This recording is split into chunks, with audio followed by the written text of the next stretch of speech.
2026 2ஆம் மாதம் குறிப்பாக 28ஆம் தேதி எல்லாம் பார்த்தா கடகராசியிலிருந்து 8ஆம் இடமான கும்பத்திலே 5 கிரக சேர்க்கை உள்ளது. நமது தேசம் கடகராசி. அப்போது 8ஆம் இடத்திலே பல கிரக சேர்க்கை என்பது அவ்வளவு சிறப்பு கிடையாது. பிரார்த்தனைகளை அதிகப்படுத்த வேண்டாம். அதை தவிர 6வது மாதம் பார்த்தா குருவானவர் கடகத்திலே இருப்பார், கேது சிம்மத்திலே இருப்பார். அதே போல் சனீஸ்வரர் என்று சொல்லக்கூடியவர் மீனத்திலும், ராகு கும்பத்திலும் இருப்பார். அப்போ குருவுக்கு 8ஆம் இடத்திலே ராகுவும், சனீஸ்வரனுக்கு 12ஆம் இடத்துல ராகுவும் இருக்கிறதெல்லாம் அவ்வளவு சிறப்பான காம்பினேஷன் அப்படின்னு சொல்ல முடியாது.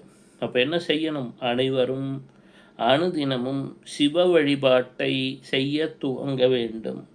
எப்பொழுதெல்லாம் நேரம் கிடைக்கிறதோ அப்பொழுதெல்லாம் ஓம் நம சிவாய என்று சொல்ல துவங்க வேண்டும். உலக அளவிலே பல மாற்றங்களை ஏற்படுத்திவிடும்.